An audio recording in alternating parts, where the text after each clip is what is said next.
Well, good day, everyone. So I'm sitting here getting really worried because the internet signal is extremely low right now, and I'm hoping it's going live. I'm not seeing anyone pop up yet, so it might not even be there. I don't know what's going on yet. I've got one person just chopped up.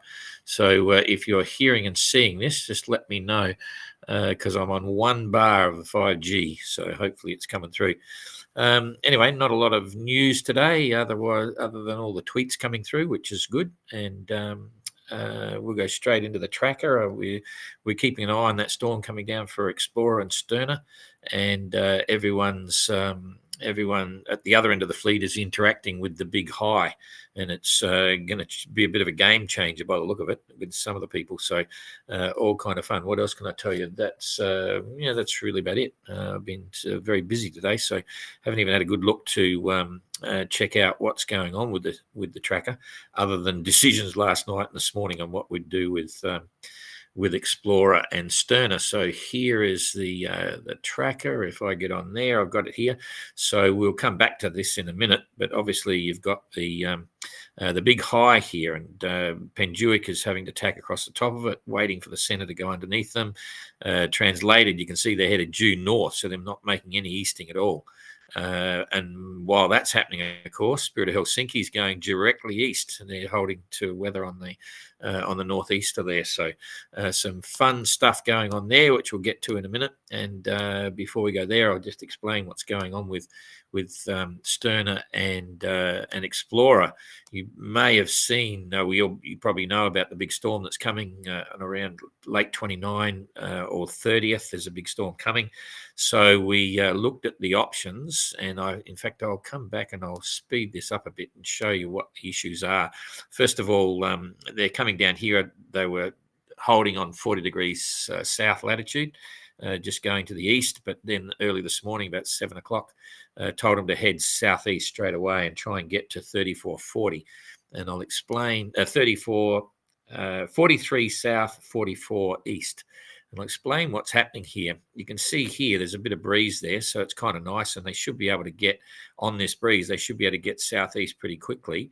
If they were trying to go north, there's enough breeze there to go north at the moment, but not a whole heap. This is on the 26th. This is tomorrow. And then they've still got a bit of breeze to go north, but they've got plenty of breeze to go southeast, all right? And then slightly after that, when this comes through, they're going to get a real push here. So they'll be going to the east pretty quick on this breeze. If they were going northeast, trying to get up to the top, they would start to run out of breeze. They would be heading into no man's land. So there's no guarantee that on the 27th they would be making good progress. You can see here it's got very soft again. They might be doing okay, but it's a bit hard to pick. But they've got plenty of options to cut across this and get southeast as well as east in pretty quick fashion. And here's the other one. Of course, if they were going northeast, they'd run out of breeze, and they basically got to get right up here to try and get on top of it, which is as we discussed with the safe quadrant. Now, this thing coming across, bearing in mind the windy's got the real positioning of this, not this graphic, which we explained yesterday, and I won't do a big explanation now. It's very unstable. We don't know exactly where it's going to go, but we think it's going up high. You can see here it's got quite an impact up the top there, and this is actually all a bit slower as well.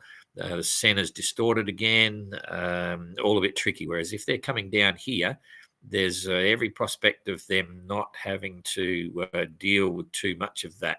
Certainly by the time they get this stage, and you remember from yesterday, this graphic is showing it coming down, whereas the windy one shows it going up higher, okay, and dragging the main target right to where they may actually be. So anyway, the decision has been 43 south. 43 south is try to get down to around here somewhere, right? Get underneath it. And if they then get these headwinds, what they'll do is they'll turn onto port tack with that and head straight south. They'll just go straight south for a day or something, and that'll pull them away from whatever's happening if the center of this storm actually does go this far south. Okay, so yes, they're going to have some headwinds, but as I say, they can actually then just go straight south and dip into the center of this high, And as they're sailing away from it, they'll sail away very quickly, and the conditions will moderate very quickly, and then they can decide what they do when this goes past.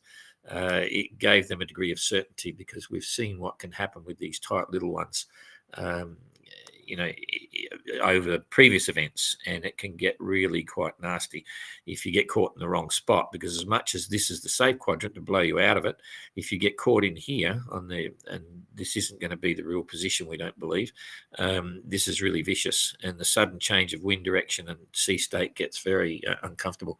So that was the decision to be made, and it had to be made no later than sort of midday today, to either go for the top or go for the bottom. And all things considered, discussing with a few people, coming southeast and trying to get under it is the surest of a bad few choices. That's the only way I can describe it. So for now, Explorer's making 6.7 knots. They were dipping down to the southeast really quickly as soon as they got the message. You can see them. They've dipped down pretty quickly. But then it's gone quiet, and I would imagine they're just trying to keep the boat moving right now. You can see it's quiet there. Stern has got a bit more breeze coming behind them now. 6.4 knots and 180 mile a day, so that's okay. Explorer, 6.7 knots and 144 mile a day. So let's just see how far they get down over the next 4 days. And as I say, if they are interacting it the bad way, they just go on port tack and they head due south.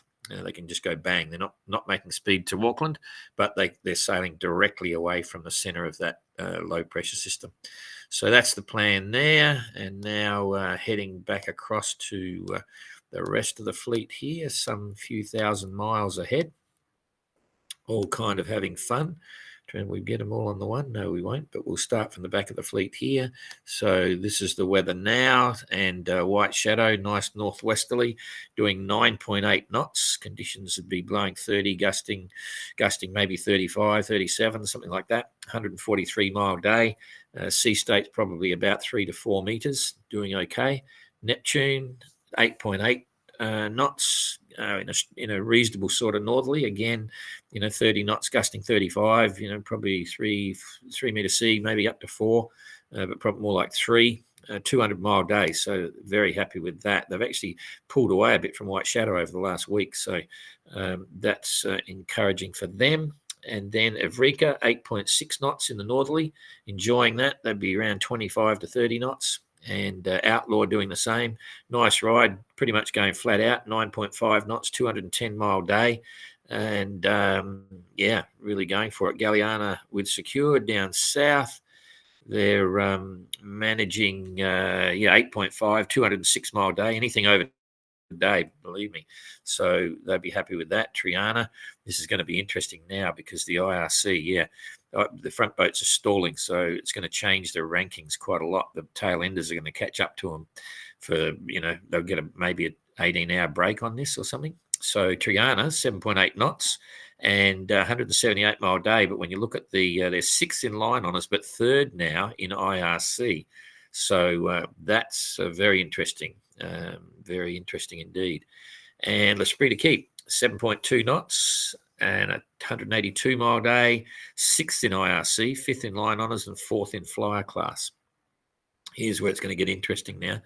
7.4 knots for Spirit of Helsinki, going straight for Translated, who's going north, and 184 mile day, still 7th in IRC, 4th in line honours and 1st in Sayula class. Maiden zigzagging all over the place, only doing 4.2 knots at the moment. They're obviously holding very high. They've got a direct headwind. I'm not sure what's happening there, and it could be a bit softer than it looks. 127 mile day, 3rd in line honours and 5th in IRC. They had been holding 3rd for some time, but they've slowed their forward progress towards Auckland dramatically because of this headwind, the back of the high. And Triana's doing okay because it's still just a little bit east of north, so they're getting a much better break on that, and that may carry on for another 6 hours or so. Translated, 2nd in IRC, 2nd in line honours and 2nd in flyer class. They're holding their own, but the others are catching them quickly. So when we look at the actual hourly difference in the IRC handicap, I think we'll see some closing of gaps there. They'd be very frustrated with that. and it'll all depend on how quickly this center of the high changes its position or changes shape. Penduic's not doing too bad actually, because they haven't, they're still sort of, well, they're 40 VMG's half, 45 degrees off the actual track, doing 7.6 knots, 165 nautical mile a day, still holding first in line on us, first in IRC and first in flyer class. They've got it in the bank because their nearest rival was translated, and they're losing some of their ground now to the other boats that are heading direct for them. So that's pretty clear as well. We'll cut this back and see what this high is going to do over the next 48 hours, and that'll tell you what's going on. So it's dropping down south, but not moving very far. That's not good for Penduic. You can see this is over the next, it's nearly 24 hours. Here we go. So that's in 24 hours. You can see there with the course that Penduic's on now, the wind has rolled across the top of the center of the high, and it's going to push them away further and further. So her course is going to, it's on 45 now. She's going to be heading back up like translated for a number of hours before she can tack across and then start cutting back down. So that's going to stall or slow down Penduic quite a bit. For translated, it'll be kind of cool because the wind has swung a little bit more, but they're not going to go backwards. That's sailing away from the course. They'll tack across probably in the next 12 hours or so, and they'll be heading back across the bottom of these northeasterlies. So they'll be back on track. So whilst at the moment, Penduic's doing okay compared to translated, that's going to transition. It's going to roll over. You'll see Penduic then in the same situation as translated, but translated will tack across onto port tack and be starting to come down this way and heading towards Auckland, following the rum line again. The other boats behind, through all of this, as they're closing across, they're still getting the same thing because the high's moving away from them. So the losers on this are just the leaders by the look of it. So then if we come across a bit more, translated will be fine on that on the second day. They'll be coming down, that's for sure, but at least they'll be moving a bit. And Penduic will lose a bit of ground for sure on that. Back end of the fleet here, I think most of these boats here will actually come across, but Neptune in 2 days, they'll be probably into this calm lot here. White Shadow might have some headwinds. There's a little low forming right here, a little low, and then on the bottom edge of it, so they've got some headwinds. So you'll see White Shadow have some challenges. I think they'll be coming in underneath this and probably have to tack down. They'll probably tack down here somewhere, which will frustrate them because they've got to get around this waypoint eventually. Middle of fleet's a bit of a mixed bag, but that's 2 days out. Let's just see what happens after 3 days, just to see that low that was frustrating White Shadow disappears into no wind, just completely clears out and comes across. So it shouldn't have an adverse effect on anyone here because it's going to mingle in with the northeasterly. You got a northwesterly, so they're going to come together. It might be a bit squally. The seas are going to get confused here because they're changed. The sea state's going to get cross seas and things like that. So the next 2 to 3 days for most of the fleet are going to keep them on their toes. There'll be plenty of sail changes, plenty of sail changes, plenty of issues with the sea state and so on. But that's part of the course. So here's this huge high underneath Australia that's dictating exactly what's going on, and it looks really strong. It doesn't seem to be. Just going to push this out and see where it goes. Starts to break up a bit. Yep. And then there'll be some more issues there because it's down low here, but there'll be some light winds, and it's starting to all get a bit confusing, get a bit normal. We've had it very abnormal for the last 3 weeks since Cape Town. It's been too good, quite literally. Now it's getting back into what the Southern Ocean normally does. You can see here in the Tasman, there's plenty of challenges there if you're wanting to sail up to Auckland and around the corner. So stand by, and there's this big one here. Boy, you can see what's going on. And anyway, I'll bring Windy up again tomorrow, and we'll have a look. But I'm watching Windy every 12 hours, or even every 8 hours. I'm on there, just seeing exactly what's going on. But you can see here now, even with this one, this is where we, we've got to play it by ear. When you see it go from red to purple and then it goes white there, that's extreme winds there, just there. And we don't want it to be down south here. But the other models are all suggesting it's up here somewhere. So let's wait and see. Hold your breath, and I'll come back here and we'll look at the leaderboard. We wanted to see what the time difference was on IRC. You can see what the handicap, what the line on the situation is. So now on the Penduic is still first, 39 days, 8 hours. And okay, so it's 8-4, it's 20 hours difference. So still got a 20-hour break on translated. But then between translated and Triana, it's 44. So it's a day and about 9 hours, 24 hours plus another 9 hours. So 33 hours difference to Triana. So she's doing pretty well. And then the others coming up pretty quickly after that. So yeah, there's no real. I mean, I could go through every one and give you all the different breaks and everything, but 44, 13, 17 is only 2 hours. This Helsinki is only 4 hours behind, or the Speed of Keep is 4 hours ahead of Spirit of Helsinki on IRC, and Evrika is only 1 hour behind Spirit of Helsinki. So Helsinki's losing out on this one. Outlaw is 10 hours or something, just over 10 hours, 11 hours behind Evrika. And then you go down to Neptune and so on. So all kind of fun. Anyway, keeping it short, it's Saturday night. Everyone should be out partying tonight. And I'll come back here and see what the comments are and see if we can answer any questions. So hopefully it's still going. Thanks for that. All good. Hand pick waving, loud and clear. Everything's good. Hi from New York. Can you please explain why you cannot heave 2 in the Southern Ocean? Well, you can. Anyone can heave 2 in the Southern Ocean. But from my experience and what I've seen, you just don't want to do it in the Southern Ocean. The waves are just too big. The swells and waves and all that sort of stuff can be a nightmare.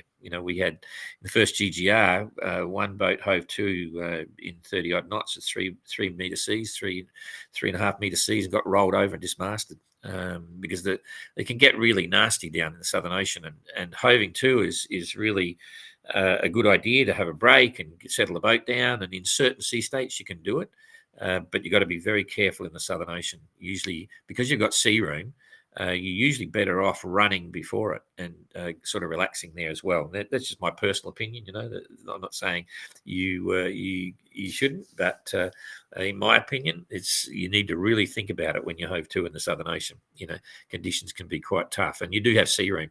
Often when there's 2 reasons to heave to. One is to get comfortable and have a good feed and relax, and just if you got no sea room as well. You're running into a lee shore or something like that. Got to stop the boat, and that's another way to doing it. But it's just personal preference. I'm not a big fan of thinking of the concept of heaving 2 in the Southern Ocean. It gets very nasty down there. But you can if you want to, by all means. What happens if translated misses the mark? If she misses the mark, we would tell them once they're past the mark, they would then face a penalty. And they would be given another rounding mark to make sure there's no competitive advantage. So, but that's when the facts are known, and there's lots of different issues there. But even in the storm situation, if they got pushed away from the mark or whatever it is, then maybe it can be said that they didn't allow enough margin before they approached the mark and things like that. So yes, normally, it's in the notice of race. You miss a mark. I think it's quite a heavy one, and then I'd have to have a look. I think it's 3 days or something. I may be wrong. And then you have to come up to another mark to go around. Been watching with interest today due to the weather incoming for the guys. You guys have been working hard to keep them safe. Well, we try it. And it's up to them whether they want to take that advice, and it's up to them how they implement the advice as well. And sometimes, there's a lot of flexibility here, and there's a lot of unknowns, because certainly, as you probably know, I was advising, we've been watching it for a couple of days before I gave them the latest update this morning, and I was saying, you never go under it, you always go over the top, because you want to be in the safe quadrant where you get blown out of it.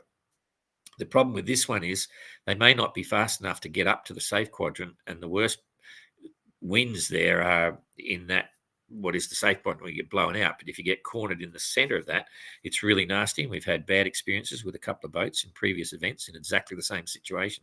So the safest, after considering all the options, and even though we're 4 days away from it, was to get them underneath it. And then if when they get the headwinds, they just tack, and then they'll be sailing 90 degrees away from the center of the low. They won't be heading to Auckland, but they can easily drive themselves out and away, and they're dipping down into what is effectively calm weather when they come down. So, not the fastest if you're racing, but it's potentially, in this situation, it appears to be, fingers crossed, the right thing to do. That's exactly what I'd be doing if I was out there and had that weather information. So, but it's up to them to decide what they want to do now. And even if they did nothing, the boats are capable and the crews are capable. And yes, it's a bad storm, but they're set up for that. So touch wood, we'll see what happens. Greetings from Harare. Okay, Mark. Oh, g'day, Mark. You'll go one of the crew on Explorer for leg 3. Marcus, do Sterner and Explorer have to go north of the waypoints as they are not in the race for the leg? No, but they probably will. They will, because it's also safety reasons to go up there anyway. So they've got a lot of freedom being out of the rankings. It's more or less like a delivery, and but they'll hold to that because there's some other safety reasons to be there anyway. The Clipper Race boat's going to get caught in the same storm. Actually, I thought of that yesterday. I haven't plotted them. I haven't gone onto their tracker to see where they are, but probably not, because they left the day after. I think it was, Explorer, the first or the second trip. Okay, the second one. They're a lot bigger and a lot faster. They're big boats. They have 26 crew or 24 crew if they want. So they're very fast, and I think they'll get way ahead of it. They'll be monitoring it. They have all the weather devices on board, as well as race management overview, giving them advice and things like that, same as we do. And I'm pretty certain they'll be a lot faster, and they'll clear out and have a few more options of what they're going to do. So you could look on the Clipper Race thing, a great event. Look on the Clipper Race tracker, and you can see where they are, and they've probably got a weather overlay. In fact, I may even have a look after this. I didn't think of that. Okay. The Clipper Race, what are they doing? They're just going across to Albany, I think, or Perth, and then another crew get on in Perth and go around to the Whitsundays, I think. And they do have no-go zones. I'm not sure what they are, but they do something similar to us, but not exactly sure. If Explorer instead of Mr. Waypoint, would they get a penalty? No, not on this one, because they're not in the rankings. How much help would using their engines provide to Sterner and Explorer? Sorry if you covered displacement boat in big seas, if you're trying to motor to windward, doesn't work, But if you're running downwind motor sailing, it's calm and everything, motor sailing can be efficient, and you can get a bit there. They've got quite a bit quite a bit of fuel on board. They can use that whenever they want. So we'll just have to wait and see. But for now, they've got a bit of breeze and go for that. I haven't really told the guys yet, interestingly, what's coming. I've just told them there's an intense low coming, and you probably saw the weather advice this morning in the post. But I'll get into the specifics of that, probably, if not tomorrow night, the next night, because 2 days away from interaction with a blow, that's when you can be a little bit more accurate about what's going to happen. So whereas it was showing gusts to 90 knots and forecast 9 meter seas, which means it could go to 12 meter seas, that may be incorrect. It could get worse. It could get better as well. So 48 hours out, I'll start giving them some specifics. But for now, I've just told them to generally try and get down south and see what happens. Ada, I'm not going to a Saturday night party. You know me. Ada's up the country in the house at the moment. I'm in Les Sables d'Olonne, but no parties tonight. Packing bags, actually, or trying to. Hi from Perth. Plymouth. Okay. If trailing a warp, about what length for a 30-foot S&S would you recommend, and what size? I wonder if that's which 30-foot S&S that is, because that was one of my favourite boats. In fact, in Australia, a lot of the solo sailors have all used S&S 34s. to do solo circumnavigations. John Sanders did 2 non-stop in an S&S 34, and there's a whole heap of people. Jesse Martin did it in S&S 34. Jessica Watson did it in S&S 34. David Dix did it in S&S 34. Another chap, what was his name? The paraplegic guy, I've forgotten his name now, did it in S&S 34. But anyway, when I was planning to do mine, I actually hired the molds, was just about to sign the contract to hire the molds for an S&S 30. It's a beautiful boat. In some ways, a little bit better than 34. It's a very nice boat. Anyway, what size warp? You want the biggest, fattest warp you can carry. You want about 100 meters. And if it's just warps, surface area of the warp helps. If it's smaller diameter, you can put a weight on it, just hang an anchor on it or something, and get it down. And it just depends too on the sea state. If you're towing a drogue, you'll get the drogue way back to the next swell behind you. But warp is all about drag and resistance. So the fatter the rope, and if it's 3-strand rope, it's a bit more drag because it's all lumpy and bumpy. If it's plaited, 16 plait, 18 plait, it's smooth, so it's not quite as much drag. And a warp in a bight for small boats is easy to get in. You've got 2-to-1 purchase. You only got to pull in one side, and it's certainly easier than pulling in a great big drogue at the end. But there is a case for a drogue as well. I just Google it and talk it up, but that's my opinion. S&S is always a good design. Same as Explorer, S&S 57, really nice.